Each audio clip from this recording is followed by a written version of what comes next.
Friends, a warm welcome to my channel. Well, friends, in today's video, we would be discussing something about how to utilize your first 1 lakh rupees if you are planning to build a portfolio for yourself or your family members. So, friends, this is something a lot of my subscribers, a lot of my connections, they have actually asked me that can I design a detailed portfolio for them at least for 1 lakh rupees, because what you want to start your investment journey is something depends on person to person, whether you want to start or invest with 1 lakh or 10,000 or 1 crore. It absolutely depends upon person to person, but there is a very simple logic when you actually start your planning, and that is what we are going to cover in this video. So obviously, friends, if you want to invest, the most important thing that you need is obviously a demat account. If you want to open an account with Angel Broking, I have given the link in the description. You can try to open that online. It's a very easy process. If you have any issues and you are stuck anywhere, you can always put me your queries in the comment box. So let's go ahead and see how you can actually go ahead and design your first 1 lakh rupees if you want to start your share market investment journey.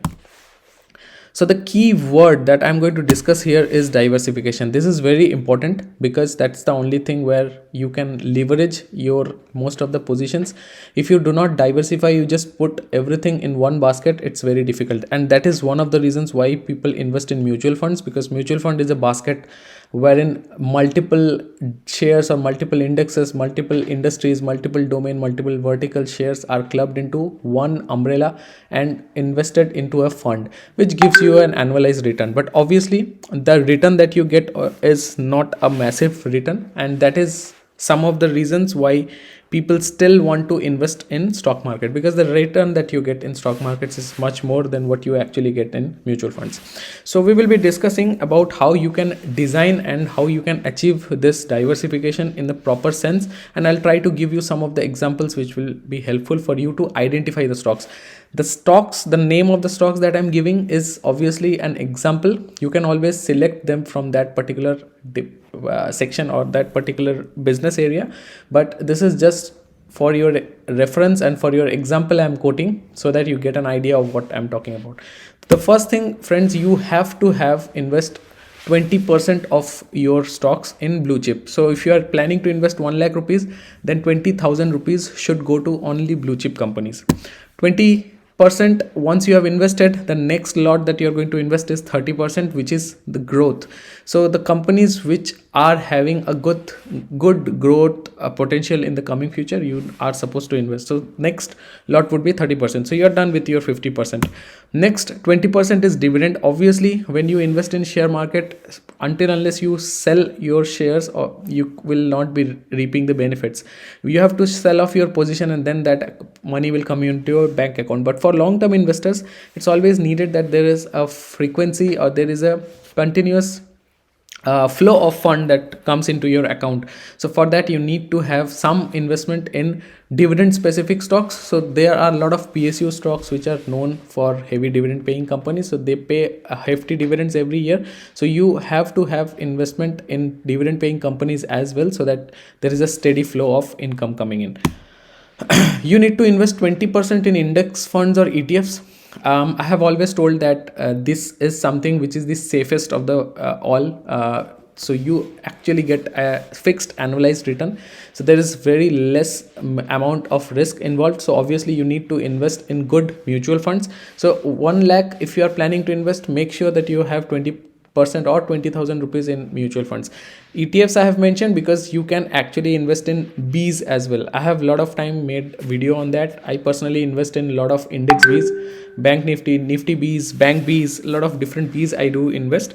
So if you want, you can invest in Bs as well. So that is one of the thing. I'm going to cover that in detail as well. Next 5% is consumer. Obviously this is something that adds up to your diversification.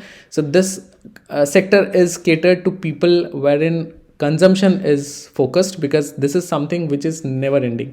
Even if when we were in COVID situation, everything was locked out, transport, hotels, flights, everything was locked down, but this consumption industry was still going strong, because this is something that never ends. So be it food, be it electricity, be it any consumptions wherein people are consuming products indirectly, so that sector caters to this consumer part. So this is the fifth part. So we are remaining with 5%. This 5% is miscellaneous. So miscellaneous is something that you can actually play around with, a bit of risky areas, where even if you do not get a proper return as well, you end up losing. Maximum is 5% because you're not investing more than 5%. So that is something that you can invest, you can play around, because this is risky. This can give you a lot of return, but also it can actually go zero. So you can play around with. That's why I kept it as low as possible. It's 5%. So these are the sectors. So 20% blue chip, 30% growth, 20% dividend, 20% index funds, 5% consumer, and 5% miscellaneous. That is all about diversification. So if I give you some of the examples, so first one is 20% blue chip. Obviously you can go for large caps like HDFC Bank, TCS, Reliance. These are some of the examples. I repeat, these are examples. I'm not saying that you have to invest only in these stocks. There are a lot many.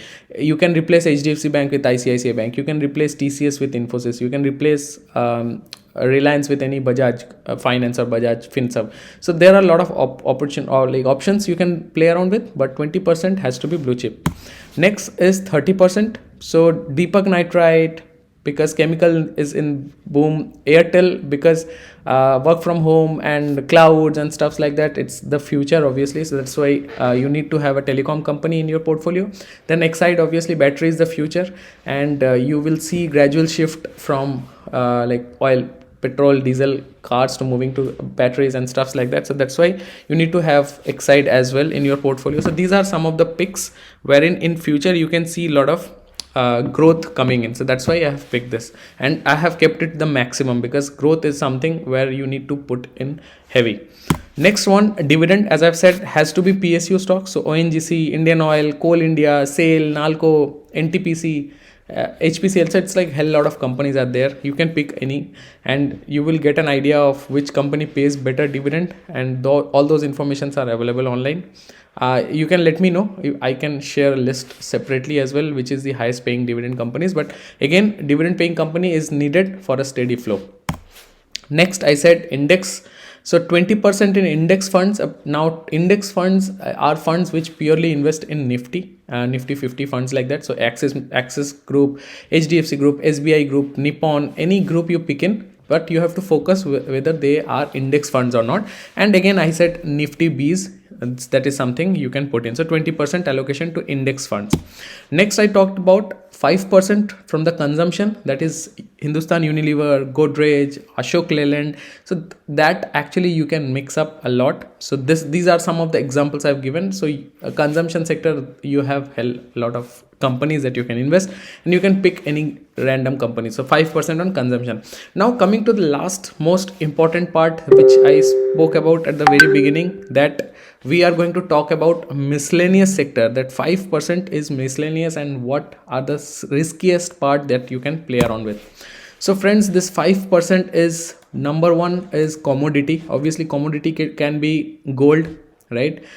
Can be gold. AU is the chemical scientific name. Then it can be silver, right?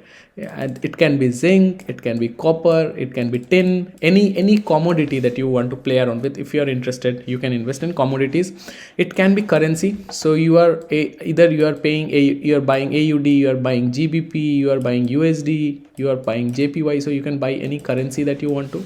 And finally, cryptocurrency. I've given Bitcoin. Obviously you can't afford to buy Bitcoin, it's very expensive, but there are a lot of other cryptocurrencies coming up.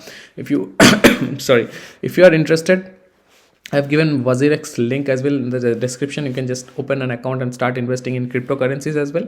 So cryptocurrencies also give you good returns. It's very, very risky, and if you invest 1,000 rupees, the very next day it can become zero. So it is that risky. That is the reason I have said not more than 5% should be into these riskiest sectors. So this is all about, I've just given you examples. Now you can play around obviously as per your risk appetite, and as per your choices. You can always configure and play around with all these things.